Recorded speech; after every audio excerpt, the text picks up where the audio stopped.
नमस्कार, प्रभा साक्षी देख रहे हैं आप। आपके साथ मैं हूं अंकित सिंह। कार्यक्रम है समय चक्र और हमेशा की तरह इस कार्यक्रम में रहेंगे जाने-माने एस्ट्रोलॉजर रोहिताश त्रिवेदी जी। सर, सबसे पहले आपका बहुत-बहुत स्वागत है। कैसे हैं आप? मैं बहुत बढ़िया हूँ जी, नमस्कार, थैंक यू। सर, आज इस कार्यक्रम की हम शुरुआत करते हैं उसी मुद्दे से जो इस वक्त देश में सबसे ज़्यादा चर्चा में है। वह है जी, ज्ञानवापी मंदिर और मस्जिद मामला। कुल मिलाकर जी। देखें तो इसकी चर्चा खूब हो रही है। ज्योतिष शास्त्र इसको लेकर क्या संकेत दे रहा है? देखिए जी इसमें 2 पॉइंट्स हैं। पहली हुँ, चीज़ तो ज्ञानवापी शिवलिंग और ऐसे अन्य ऐतिहासिक तीर्थ स्थलों के ऊपर हुँ, ज्योतिषीय टिप्पणी देना शिष्टाचार नहीं होता क्योंकि जहाँ ज्योतिष की सीमा समाप्त हो जाती है, हुँ, वहाँ से त्रिकालपति महादेव का आयाम शुरू होता है। अगर हुँ। हम पर ज्ञानव्यापी मस्जिद जो भी वहाँ पे ढाँचा है, उसके ऊपर हुए इवेंट्स को एस्ट्रोलॉजिकली देखें, हुँ, तो देखिए 24th अप्रैल 2022 ऑनवर्ड्स 24 अप्रैल 2022 से हुँ, 20 जुलाई 2022 तक ऐसी ग्रह स्थिति है कि भारत में ऐसे मुद्दे उठेंगे जिससे समाज विभिन्न गुटों में पोलराइज़ हो जाएगा। एक बड़ी सिग्निफिकेंट पोलराइजेशन की हमें हुँ, कई जगहों पर भारतवर्ष हुँ, में एक वेव आती हुई दिखेगी जहाँ पे समाज अलग-अलग गुटों में बँट जाएगा, डिस्ट्रेस होगी, काफ़ी कम्युनल डिसहार्मनी रहेगी। इसके बाद जब हम 10 जुलाई के आगे जाते हैं, 10 हुँ, जुलाई से लेकर 10th सितंबर तक का जो ये टाइम है, 10 जुलाई 2022 से 10 हुँ, सितंबर 2022 तक का जो ये समय है, ये भारत के लिए विशेषकर उत्तर भारत के लिए communal distress, harmony, violence, terror plots, आतंकवादी घटनाक्रम इत्यादि को बहुत प्रबल संकेत देता है। इस हुँ, वक़्त जो हमारा तथाकथित एक सैन्य 2.5 फ्रंट है, जो पाकिस्तान, चीन इत्यादि शत्रु राष्ट्र हमारे हुँ, देश के लिए एक लेवरेज की तरह रखते हैं, वो अपना फुल थ्रॉटल एक्टिवेट हो जाएगा। इस समय खालिस्तान एवं पाकिस्तान और चीन द्वारा प्रेषित हुँ, इस्लामिक आतंकवाद भारत में कम्युनल डिस्ट्रस्ट हार्मनी क्रिएट करने का बड़ा प्रबल प्रयास करेगा। इसके बाद 5th जून ऑनवर्ड्स 5th जून से लगभग 30th अगस्त या 5th सितंबर तक कुछ ऐसी ग्रह परिस्थिति बनती है जो कि भारत की कुंडली में, स्वतंत्रता की कुंडली में, गणतंत्र की कुंडली में, कुछ प्रधान मंत्रियों की और शीर्ष नेतृत्व की कुंडलियों में और ग्रह गोचर में भी इंगित होती है, जिससे एक संकेत मिलते हैं कि इस समय अवधि में 5 जून के बाद भारत सरकार पैराडिम शिफ्ट लाने वाली, कुछ युगांतकारी बदलाव लाने वाली नीतियों का निर्धारण करेगी, जो हुँ, एकेडमिक और जुडिशियल रिफॉर्म्स बनकर भी सामने आएँगे, जिसके हुँ, परिणाम बहुत दूरगामी होंगे और शुभ होंगे। यदि ऐसा यदि ऐसा 30 अगस्त से पहले-पहले करा जाता है, तो इसके शुभ परिणाम हमें मई 2023 के बाद ही मिलने लग जाएँगे। यदि किसी हुँ, कारणवश ऐसे अ, अभूतपूर्व पॉलिसी चेंजेस के अंदर थोड़ा विलंब होता है, तो शुभ परिणाम आने में थोड़ा अधिक समय भी लग सकता है। इसमें एक दूसरी बड़ी इंटरेस्टिंग चीज़ जो है नोट करने की अंकित जी, वो ये हुँ, है कि जून से लेकर जून 2022 से लेकर फ़रवरी 2023 तक हमें हुँ, काफ़ी तेज़ी और महँगाई भी दिखती है समाज के अंदर, जिसके कारण अच्छा। एक और डिस्ट्रेस और एंग्ज़ायटी बढ़ जाती है। कम्युनल डिस्ट्रेस और एंग्ज़ायटी तो है ही, उसके हुँ, साथ-साथ महँगाई भी बहुत चरम अवस्था पर जाएगी। आप ये ऐसा मान लीजिए जो एक ग्लोबल सिचुएशन चल रही है उसका फाइनेंशियल इकोनॉमिक इम्पैक्ट हम पे हुँ। पड़ने लग जाएगा। एक इन्फ्लेशन बहुत बढ़ेगी।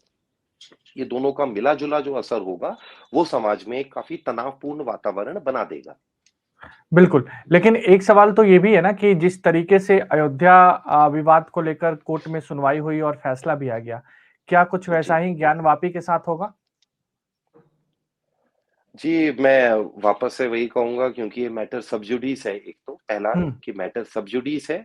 दूसरा भगवान शंकर के एक लिंग जो जिसने अभी पुनः दर्शन दिया कई 100 वर्षों के बाद, उस पे न्यायपालिका क्या मत रखती हुई दिखती है और क्या आने वाले कुछ वर्षों में उसके ऊपर गतिविधियां होती है, इसका ज्योतिषीय आकलन करना शिष्टाचार नहीं है। ज्योतिष की ये मर्यादा का उल्लंघन होगा अगर भगवान महादेव हुँ, के लिंग को ज्योतिषीय रूप से आंकला जाए। और अच्छा। ये मैटर भी सब जुडिस है, तो इसके प्रोसेस के ऊपर कि ज्योतिषीय अनुमान क्या है कि कोर्ट क्या करेगा, इसके ऊपर मैं कमेंट्री नहीं करना चाहूंगा। अच्छा ठीक है। चूँकि हम लोग बात कम्युनल वॉयलेंस की कर रहे हैं, जिस तरीके से जी, देश में 2 अ, वर्गों के बीच में तनाव देखने को मिल रहा है, चाहे वो मध्य जी। प्रदेश हो, राजस्थान हो, इसके अलावा दिल्ली में भी हमने देखा, तो दिल्ली में अतिक्रमण के खिलाफ कार्रवाई हो रही है। क्या जी। आपने जो कम्युनल वाला आपने जो बात कहा कि जून तक कहीं न कहीं हुँ, इस हुँ। तरह के तनाव बने रहेंगे, क्या उसी का ये हिस्सा है? हुँ, हुँ। हाँ जी, देखिए, जो ये अतिक्रमण के खिलाफ कार्रवाई हो रही है और ये कार्रवाई केवल दिल्ली में ही नहीं, हुँ, ये समूचे भारत में फैलती हुई दिखती है। हुँ, ये न्यायोचित हो रही है, ज्योतिषीय दृष्टिकोण से ये न्यायोचित हो रही है। गृह हुँ, परिषद, राहु जिसने अभी मेष संक्रमण करा है और शनि जो इस वर्ष का राजा है, वो न्याय करवा रहा है। जो हुँ, अतिक्रमण है, वो अन्याय था, उसको ठीक करा रहा है। ऐतिहासिक अतिक्रमण भी रहे हैं। मुगलों के ज़माने में कुछ मंदिरों को तोड़ दिया गया, उनको ध्वस्त कर दिया गया, तो उनका हुँ, पुनः प्रक्रिया में आ जाना भी तो न्याय ही हो रहा है। तो ये न्याय तो होता रहेगा, पर समाज के कुछ इसी सीक्वेंस में न्याय होता रहेगा, पर समाज के कुछ जो असमाजवाइक तत्व हैं, जो पाकिस्तान और चीन से संबंध रखते हैं या पाकिस्तान और चीन द्वारा कंट्रोल होते हैं, वो इस हुँ, पूरे टाइम पीरियड में जब न्याय हो रहा है, देखिए हो न्याय रहा है, पर वो समाज के एक तकबे को बहकाने का कोशिश करेंगे कि ये न्याय नहीं है, अपितु उनके समाज के प्रति अन्याय है जिसके कारण समाज में तनाव आएगा। हमें क्या करना है?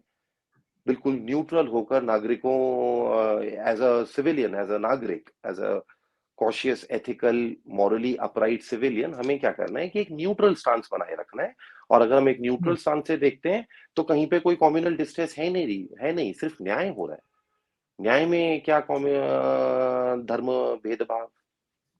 बिल्कुल। और ये ऐसे ही लेकिन होता रहेगा, हाँ जी, ये गतिविधियाँ चलती रहेंगी। जैसे ज्ञानव्यापी हुँ, मंदिर के पुनः उत्थान के कार्य ने गति पकड़ी है न्यायालय के हस्तक्षेप के कारण, वैसे ही हुँ। कुछ और बड़े ऐतिहासिक मंदिर जिन्हें मुगल काल में ध्वस्त कर दिया गया था, पुनः अपने उत्थान के लिए यात्रा आरंभ कर देंगे।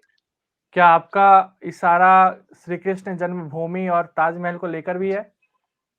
जी, मेरा पूरा अनुमान है कि श्री कृष्ण जन्माष्टमी इस वर्ष भारतवर्ष एक नए उत्साह के साथ मनाएगा, एक नवीन उत्साह होगा, हुँ, एक हुँ, बड़ी भारी ज्योतिष की एस्ट्रोनॉमिकल मेहराबली बनाई गई थी दिल्ली में, जहाँ पर बड़ा भारी हमारे प्राचीन राजाओं ने ज्योतिषीय एस्ट्रोनॉमिकल शोध किया, उसकी गरिमा भी पुनः हुँ। स्थापित होगी।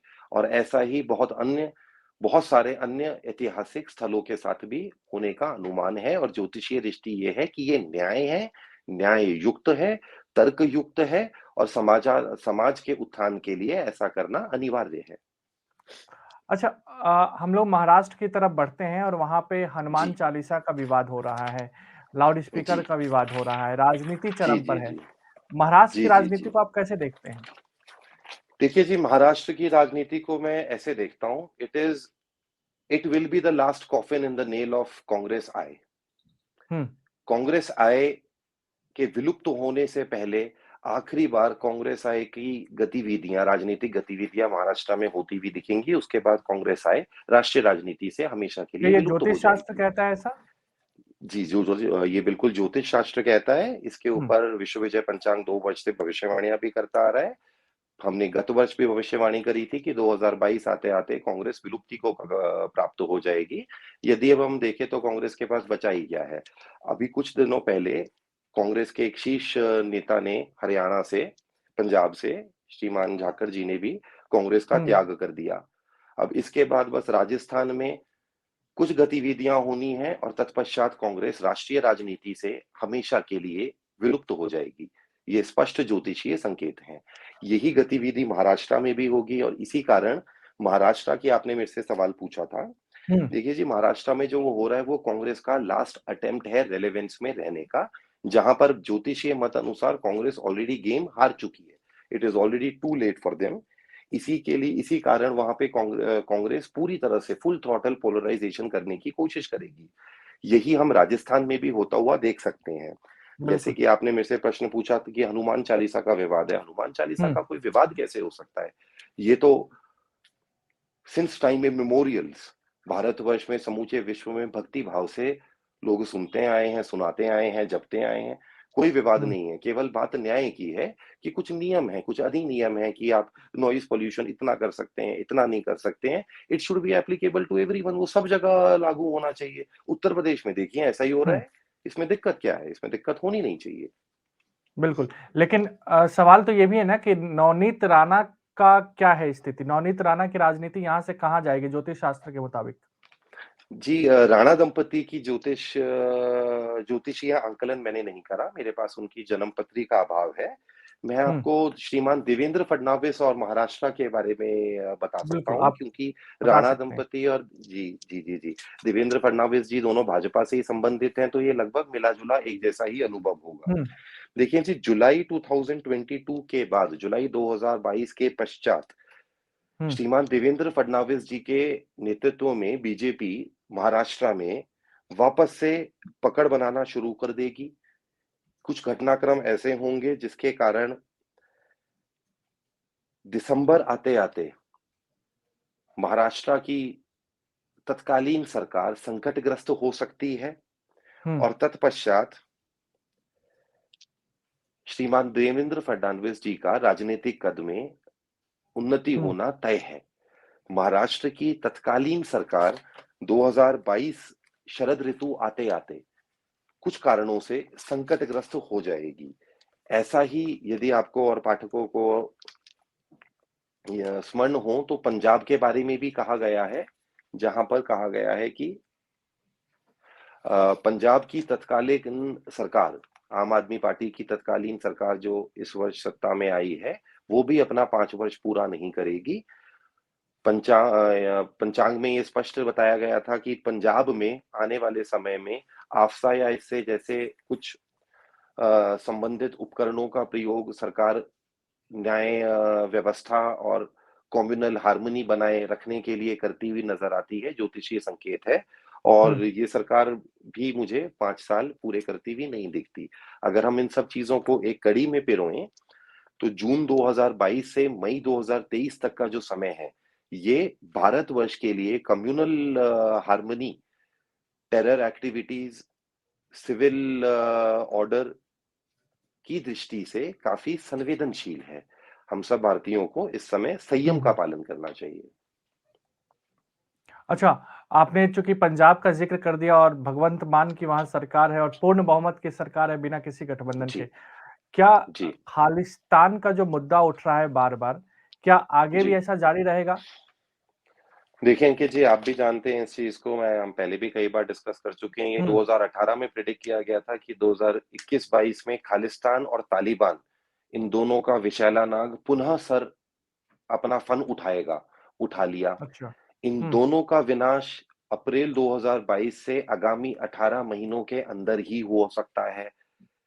राष्ट्राध्यक्षों को उचित कदम उठाकर खालिस्तान को यहीं पर दबा देने की या कुचल देने के उपकरणों का प्रयोग कर लेना चाहिए क्योंकि हुँ, यदि यहाँ पर खालिस्तान को लॉन्ग रोप दिया गया, तो ये एक लंबे अरसे तक 18 से 22 वर्ष तक भारत माता को त्रस्त कर सकता है। अगले 18 अच्छा। महीनों में हुँ, यदि राष्ट्रीय अध्यक्षों ने उचित कदम उठाकर खालिस्तान समस्या का निवारण कर दिया, तो ये राष्ट्र हित में होगा, अन्यथा ये एक लंबी बीमारी की तरह भारत को त्रस्त कर सकता है, जैसा कि कश्मीरी आतंकवाद ने किया था। हुँ। अच्छा, आपने ब चूँकि हम लोग महाराष्ट्र की बात कर रहे थे और वहाँ पर जी, उद्धव ठाकरे और राज ठाकरे के बीच भी एक तलवार सी दिखाई दे रही है। जी, तो जी, ये जी, दोनों जी। की लड़ाई क्या ऐसे ही जारी रहेगी या फिर कोई समझौता हो सकता है, बीच का रास्ता निकलेगा? देखिए जी, विश्व विजय पंचांग ये काफ़ी समय से कहता है, गत वर्ष के पंचांग में भी हमने एक आर्टिकल हुँ, कैरी किया था इसी के ऊपर, इस वर्ष भी हमने एक आर्टिकल कैरी किया है। आने वाले निकट भविष्य में शिव सैनिकों का आशीर्वाद श्रीमान राज ठाकरे को प्राप्त होगा, श्रीमान उद्धव ठाकरे को नहीं। बाला साहब ठाकरे की जो पॉलिटिकल विरासत है, हुँ। उसका उत्तरदायित्व और उसका इनहेरिटेंस आने वाले समय में श्रीमान राज ठाकरे प्राप्त करेंगे, उद्धव ठाकरे प्राप्त नहीं कर पाएँगे। श्रीमान उद्धव ठाकरे के जीवन में राजनीतिक उन्नति इसके पश्चात नहीं है। अच्छा, एक हिंदुत्व की राजनीति से जुड़ा एक सवाल है, चूँकि ये जी, भी सवाल महाराष्ट्र से ही है कि वहाँ पर हिंदुत्व की राजनीति हो रही है। उद्धव ठाकरे कह रहे हैं कि हम गद्दाधारी हिंदू हैं। भाजपा के हिंदुत्व को फर्जी बता रहे हैं, राज ठाकरे अलग हिंदू होने के दावा कर रहे हैं और वहाँ के कई नेता आने वाले दिनों में अयोध्या भी पहुँचने वाले हैं। ऐसे में हिंदुत्व की राजनीति क्या देश में ऐसे ही आगे बढ़ती रहेगी? नहीं जी, हिंदुत्व की राजनीति आने हुँ, वाले समय में देश में स्वच्छ होकर सनातन हुँ, हिंदुत्व की तरह बढ़ना अग्रसर होएगी। अभी जो ये हुँ, राजनीति हो रही है, ये सनातन हिंदू धर्म से कोसों दूर है, पर आने वाले समय में इसमें सनातन हिंदू धर्म के शुभ लक्षण आना आरंभ हो जाएँगे और वो हुँ, प्रचंड गति से आगे अग्रसर होगा, जिसका विश्व भी स्वागत करेगा। इन सिंपल वर्ड्स हुँ। सनातन जो सनातन प्रैक्टिस है, सनातन हिंदू धर्म है, आने वाले 3-4 सालों में ही आप देखेंगे कि it will be recognised and advisable way of life across the globe. हुँ। अच्छा अब चूँकि विश्व के मुद्दों की तरफ अपना रुख करते हैं और सबसे पहला सवाल वही जी, है, जो हर इंसान स सोच रहा है, जानने की जी। कोशिश कर रहा है कि क्या रूस-यूक्रेन युद्ध रुकेगा?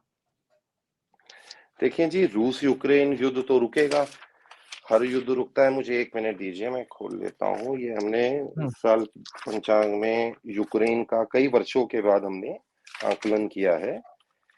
हुँ, और इसमें मैं अभी एडिशन आर्काइव से निकाल नहीं पाया। एक पुराना एडिशन है पंचांग का 2004-2005 का, जिसमें ये प्रिडिक्ट करा गया था कि आने वाले समय में यूक्रेन के अधिकांश हिस्सों का रूस में विलय हो जाएगा। हुँ, यदि अभी का हम इमीडिएट फ्यूचर का देखें तो जून 2022 से अगस्त 2022 के बीच में रशिया को अपने हुँ, ऑनगोइंग मिलिट्री ऑपरेशंस रशिया के जो ऑनगोइंग मिलिट्री ऑपरेशंस यूक्रेन में चल रहे हैं इसके हुँ, अंदर जून 2022 से अगस्त 2022 ईस्वी के बीच में रूस को सफलता मिल जाएगी। जनवरी फरवरी मार्च 2023 आते आते हुँ, यहां फिर तनाव उत्पन्न होता हुआ दिखता है। अच्छा, इसी में हाँ जी, यूक्रेन और पश्चिमी यूरोप की सीमाओं में फिर से तनाव हुँ, उत्पन्न होता हुआ पूर्वी यूरोप की सीमाओं में तनाव उत्पन्न होता हुआ दिखता है। इसके बाद यूक्रेन का अगर हम सोचें हुँ, तो 2023 जनवरी आते-आते यूक्रेन में एक नया पॉलिटिकल नेक्सस या कार्टेल सा उभरने लगेगा, जिसमें एक नई पॉलिटिकल गवर्नेंस आएगी और आने वाले 8 से 9 साल तक यूक्रेन गृह युद्ध जैसी परिस्थिति में से जूझता रहेगा। ठीक है। अच्छा क्योंकि खबर ये भी आई थी कि पुतिन की जो समस्या है, स्वास्थ्य समस्या है, वो गंभीर जी, होती जा रही है। क्या इसका जी। असर लड़ाई पर पड़ेगा? और साथ ही साथ पुतिन के राजनीतिक जीवन पर क्या पड़ेगा इसका असर? जी राष्ट्रपति पुतिन की जो कुंडली है, मैं उसमें से आपको यहाँ पे 2-3 चीज़ें पॉइंट करके बताऊँगा। देखिए जी राष्ट्रपति पुतिन की कुंडली के अनुसार उन्हें यदि कोई स्वास्थ्य पीड़ा है, तो वो हुँ, उनके आयु के अनुसार कोई बहुत गंभीर अनोमली नहीं है। मुझे नहीं लगता ज्योतिषीय दृष्टि के अनुसार हुँ, व्लादिमीर पुतिन जी की आयु के अनुसार यदि उन्हें कोई रोग पीड़ा है, तो वो कोई अनोमली है। सेकंड पॉइंट व्लादिमीर पुतिन जी की स्वास्थ्य परिस्थिति के कारण रूस यूक्रेन युद्ध पर कोई भी प्रभाव नहीं पड़ेगा। रूस यूक्रेन युद्ध जैसा क्रेमलिन ने मिलिट्री ऑपरेशन प्लान करे हैं, उसी तरह चलता रहेगा। जून ऑनवर्ड्स रशिया के मिलिट्री ऑब्जेक्टिव्स पूरे हो जाएंगे। वापस से यूरोप में, ईस्टर्न यूरोप में कुछ तनाव आएगा जनवरी, फरवरी, मार्च में। प्रेसिडेंट पुतिन की हेल्थ के कारण रशियन मिलिट्री ऑपरेशंस के ऑपरेशन पे ऊपर कोई कोई भी मतलब असर नहीं इम्पैक्ट नहीं पड़ेगा। पड़ता। जी नहीं, वो बिल्कुल, यथावत चलते लेकिन रहेंगे। लेकिन चीन के राष्ट्रपति की भी तबीयत ठीक नहीं है। उनकी क्या स्थिति रहेगी एस्ट्रोलॉजी के अनुसार? जी, प्रेसिडेंट ज़ी जिनपिंग जी की कुंडली के ऊपर पहले भी एक मैंने विश्लेषण किया था, जिसमें गत वर्ष 2021 में हमने प्रेडिक्ट किया था कि उनको ब्रेन या सेंट्रल नर्वस सिस्टम से रिलेटेड कोई डिजीज हो सकती है, जिसके कारण उन्हें पक्षाघात या डिमेंशिया में जाना पड़ सकता है। हुँ, ज्योतिषीय भविष्यवाणी ये भी है कि इसी परिस्थिति के फलस्वरूप हुँ, उनके कार्यप्रणाली और उनके वर्क लाइफ के ऊपर फ़र्क पड़ेगा, असर पड़ेगा, जिसके कारण पॉलिट ब्यूरो में ज़ी जिनपिंग के विरुद्ध स्वर उठना आरंभ हो जाएँगे और आने वाले कुछ वर्षों में ज़ी जिनपिंग की स्थिति तो काफ़ी दयनीय और शोचनीय प्रतीत होती है। हुँ। कर्मों का फल इन्हें मिलेगा। और एक आखिरी सवाल, क्योंकि जी, नाटो की खूब चर्चा हो रही है और ऐसी खबर है कि यूरोप के कई देश नाटो में जुड़ना चाहते हैं, जिसमें जो स्वीडन है और फ़िनलैंड है, ये दोनों शामिल होना चाहते हैं। क्या इनको सफलता मिलेगी? ये नाटो में शामिल हो पाएँगे? देखिए जी, फ़िनलैंड और स्वीडन का जो नाटो में शामिल होने का एक थिएट्रिकल है, I am calling it a theatrical, it is hmm, aimed at hitting economy of certain nations in European Union hmm. and cutting off Turkey as a Chinese ally. Finland के NATO ambitions का असर Turkey के ऊपर पड़ेगा। ये एक बड़ा शतरंज का खेल खेला जा रहा है। मैं इसमें फिर से यही दोहराना चाहूँगा कि क्रेमलिन और Pentagon are together in it. It is a fixed match played by Kremlin and Pentagon. लेकिन लेकिन रूस क्या करेगा? अगर ये लोग नाटो में शामिल होते हैं तो क्या रूस न्यूक्लियर के बारे में सोच सकता है? नहीं जी, ज़रूरत ही नहीं है, होने देगा, प्रक्रिया को शुरू होने देगा। हुँ, और वो प्रक्रिया शुरू होएगी, उसमें टर्की और फ्रांस कुछ अड़चन डालेंगे, जिसके कारण वो प्रक्रिया बहुत लंबी खींचेगी। उस लंबी खींचतान के बीच में टर्की की इकोनॉमी हिट लेगी। हुँ। जैसे ही टर्की की इकोनॉमी हिट लेती है, पोलैंड और जर्मनी की इकोनॉमीज भी हिट लेंगी और यूरोपियन यूनियन का वर्चस्व कम होता जाएगा। और मेरी ज्योतिषीय समझ यही है कि again this is a fixed match, a good one. लेकिन उनकी लगातार उनकी ये माँग है कि इस प्रोसेस को तेज़ किया जाए और कहीं न कहीं जल्द से जल्द उनको डर है इस बात का कि रूस उन पे अटैक कर सकता है। तो क्या ये कोशिश होगी नाटो की ओर से कि उनको फिनलैंड जल्दी का, शामिल हाँ किया जा सके? जी, जी। ये कोशिश नाटो की नहीं होगी, नाटो हुँ, ऐसी कोई कोशिश नहीं करेगा, क्योंकि मैं फिर से रिपीट कर रहा हूँ, मेरे अनुसार ये थिएट्रिक्स हैं। ये केवल प्रोपेगेंडा करा जा रहा है, हुँ, टारगेट कुछ और है। बिल्कुल। तो आपका बहुत-बहुत धन्यवाद तमाम जानकारी देने के लिए। ये था हमारा कार्यक्रम समय चक्र और हमारे साथ थे जाने-माने एस्ट्रोलॉजर रोहिताश त्रिवेदी जी। तो आप ऐसे ही देखते थैंक रहिए यू जी। हमारा कार्यक्रम समय चक्र और अगले अंक में कुछ नए और अहम मुद्दों पर हम इसी तरह की चर्चा लेकर हाजिर होंगे। तब तक के लिए मुझे दीजिए इजाज़त। नमस्कार। अगर आप भी लेना चाहते हैं देश दुनिया की तमाम जानकारी तो आज ही सब्सक्राइब करें हमारे चैनल को। साथ ही नीचे दिए बेल आइकन को जरूर दबाएं ताकि हर अपडेट आप तक पहुंच सके।